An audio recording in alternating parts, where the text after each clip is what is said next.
Tecnología, moda, contactología y eventos. Aquí inicia Salud Visual Hoy, el programa que lo mantiene al día con todas las noticias del sector de la salud visual. Todo al alcance de sus ojos.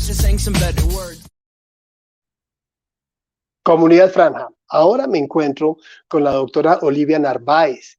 Ella es una docente de una de las facultades de optometría en Colombia, la Universidad Santo Tomás, y hace un excelente trabajo en sus aulas. La mayoría de profesores también tienen su práctica clínica, sus pacientes, y es una excelente combinación. ¿Cómo está la doctora Olivia? Bienvenida.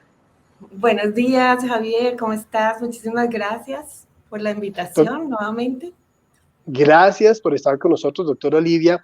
Nosotros estamos trabajando en este mes el concepto de efecto refractivo. ¿Por qué concepto? Lo volvimos campaña para contarle al consumidor final sobre sus defectos refractivos y para profundizar hacia nuestra comunidad qué es lo nuevo en esta área.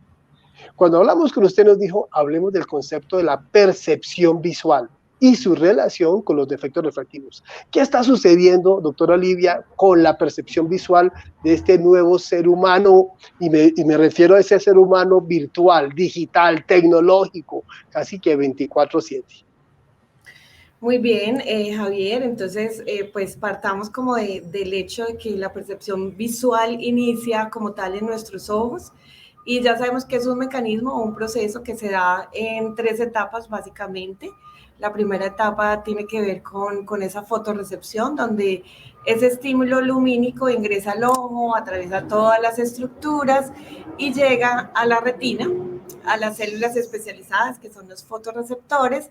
Ahí ese estímulo lumínico se convierte en estímulo eléctrico y nos vamos como a una siguiente etapa, que es la etapa de transmisión y procesamiento, donde a partir de esos axones del nervio óptico llevamos como ese estímulo eléctrico al cerebro. Primero llegamos al tálamo, al núcleo geniculado lateral, y luego, digamos, llegamos al lóbulo occipital, que es donde se da la percepción visual como tal.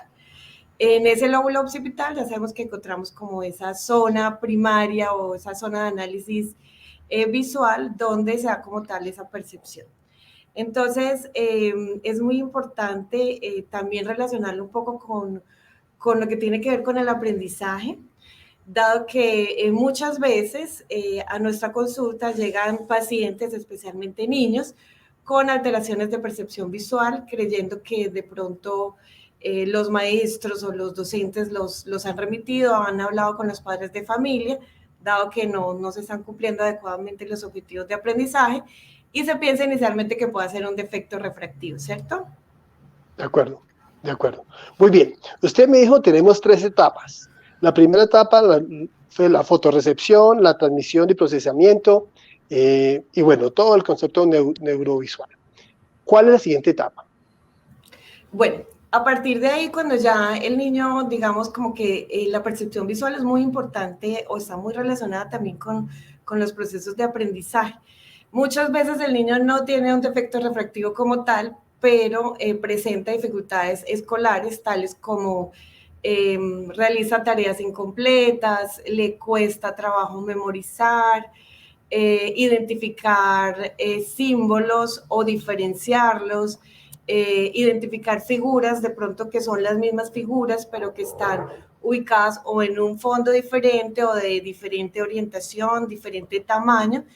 Y esto hace pues que haya una preocupación importante tanto de los docentes como de los padres de familia. Llegan a nuestra consulta y es importante para nosotros como clínicos saber identificar cuáles son todos estos signos y síntomas que están relacionados con una posible alteración en la percepción visual para poder aplicar esos test, no solamente perceptuales, sino visomotores. Recuerda también que es muy importante en este proceso de aprendizaje y de crecimiento del niño, la coordinación ojo-mano, ¿cierto? Y también los movimientos oculares, no solamente lo que tiene que ver en si tiene desviaciones oculares o no, que es muy importante, sino también en lo que respecta a los movimientos acáicos. De acuerdo, muy bien. Doctora Olivia, ¿qué han notado ustedes en este concepto de percepción? con los niños en esta nueva forma de vida? ¿Qué ha cambiado? ¿Qué hay que llamar la atención en nuestro examen, en nuestra evaluación?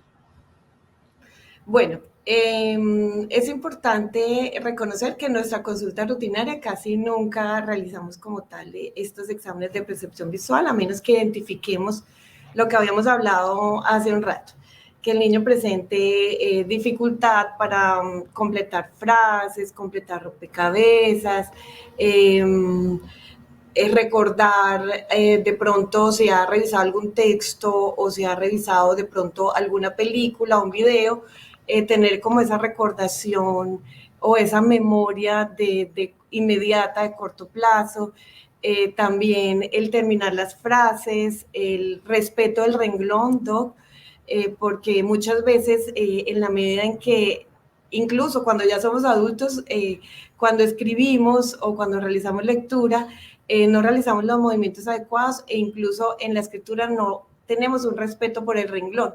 A veces vemos personas que escriben como subiendo, Sí, sí. ascendentes o descendentes, que uno si está en Bogotá dice, está subiendo Monserrate, o que también tenga, por ejemplo, estas dificultades como inversiones, rotaciones, omisiones o sustituciones.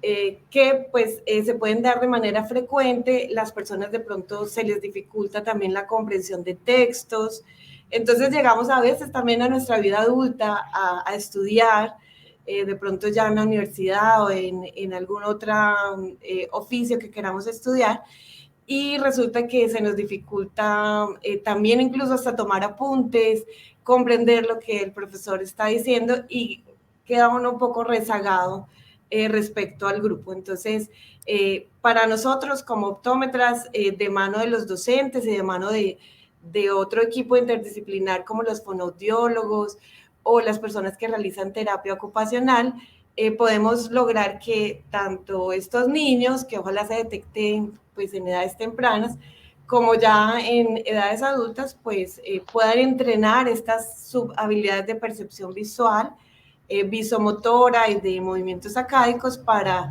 que puedan avanzar en todas sus tareas. Esto que usted habla me parece tan importante y tan profundo. A ver, voy a intentar aterrizarlo, doctora, y tenemos problemas de percepción.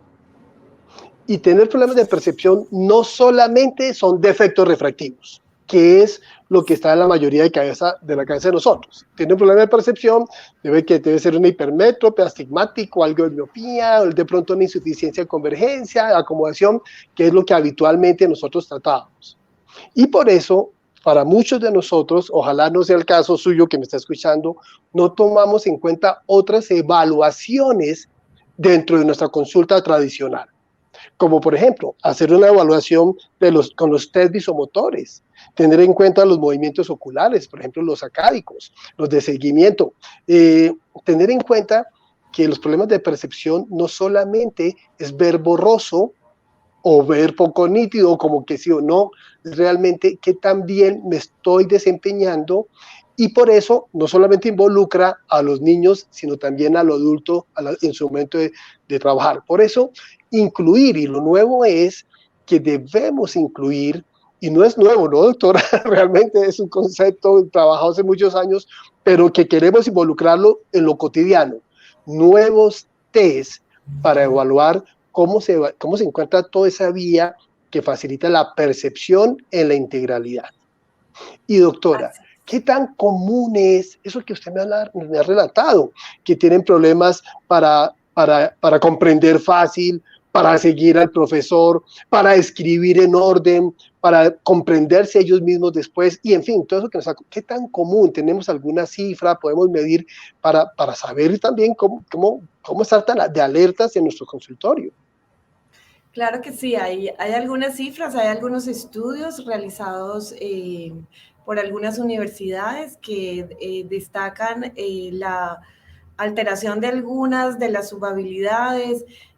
Todos los estudios tienen diferentes resultados porque pues muchas veces son poblaciones diferentes.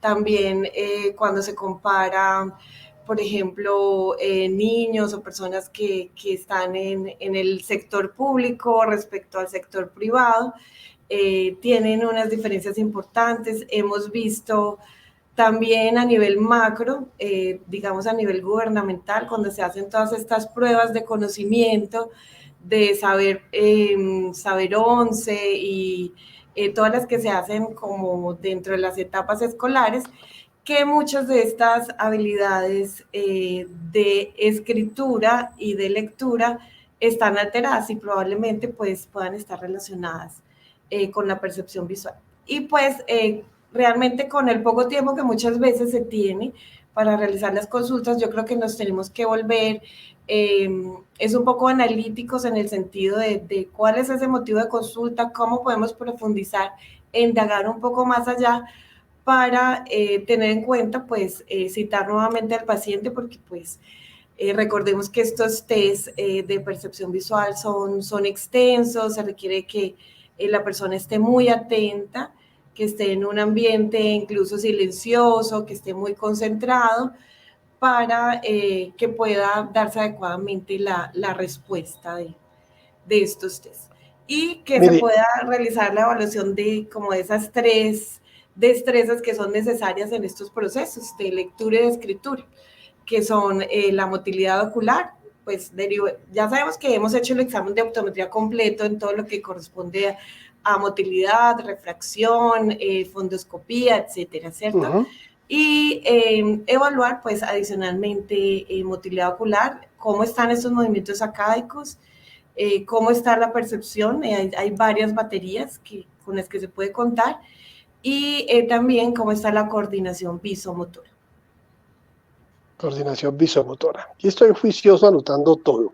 Hay algo que me encantó, que dijo, mire, hay en un momento en que necesitamos conversar con fonoaudiólogos, con terapistas ocupacionales, entre otros profesionales, porque esa es la base y esa es la propuesta de Franja 2022, trabajo en equipo. Doctora, estamos acudiendo de manera regular a este tipo de profesionales, además teniendo en cuenta que este tipo de problemas se han vuelto muy comunes, son condiciones que acompañan a la gente y que consideran que son como normales, que ellos son así y pues así los hizo mi Dios y así se quedaron, cuando la verdad es que hay problemas de percepción desde diferentes puntos de vista. ¿Estamos acudiendo a estos profesionales? Claro que sí, siendo nosotros casi que uno de los primeros en atender al paciente, creo que tenemos como esa tarea, esa obligación, ese manejo del paciente de poderlo derivar a ese otro profesional, porque a veces uno se limita únicamente como a esa parte visual, pero pues lo que tú dices es cierto, hay que recordar que el paciente no son 2 ojitos caminando, sino que hace parte de un todo, y que la percepción visual también puede tener una implicación auditiva, por ejemplo, pues recordemos que los fonoaudiólogos pueden realizar esta terapia del lenguaje. Ellos manejan lo que son grafemas, fonemas, y en terapia ocupacional también se maneja como toda esta organización y realización de tareas de forma tal que, como lo dijimos anteriormente, se llegue al objetivo de aprendizaje y los niños avancen, que es una de las preocupaciones de los padres. A veces los padres somos los peores críticos con nuestros hijos o con o los docentes, con nuestros estudiantes, porque uno dice, pero ¿qué pasa? ¿Por qué no entiende? ¿Por qué no avanza? Y resulta que no hemos pensado que necesita una ayuda extra. Así es. Doctora Olivia, se nos fue el tiempo. Está muy claro. Nosotros, hablando de defectos refractivos, para acercarnos a la población y para prepararnos nosotros, la doctora Olivia nos dice, pues no solamente piense que son defectos refractivos. Claro que sí, ténganlos en cuenta y haga su análisis optométrico. Pero recuerde que en la percepción y en la información que recibe el cerebro para poderse desempeñar, pues hay muchos otros factores a nivel ocular, como son los movimientos oculares y todo lo que se desprende de allí, y diferentes análisis de percepción que debemos hacer además de lo tradicional. Por eso es muy importante tener en cuenta que seguramente no será un solo examen, una sola evaluación suficiente, quizás se necesite una segunda evaluación. El ambiente es muy tranquilos, muy relajados, que faciliten la concentración, y tenga en cuenta que además es muy probable que tenga que interactuar con otros profesionales para que integralmente se mejore a esta persona, se le mejore la calidad de vida, se le mejore su desempeño, se mejore esa condición con la que llega. Doctora Olivia, pues muchas gracias, muy interesante su propuesta. Muchas gracias, doctor, también por su invitación y por este resumen que acaba de realizar, que es muy importante para todos nosotros. Gracias. Muchas gracias a usted y a ustedes, amigos, la comunidad Franja en América Latina de la salud visual. Gracias por estar con nosotros y nos vemos en nuestro próximo programa de Salud Visual Hoy. Aquí termina Salud Visual Hoy, el magazine del sector óptico. Te esperamos en nuestro próximo programa.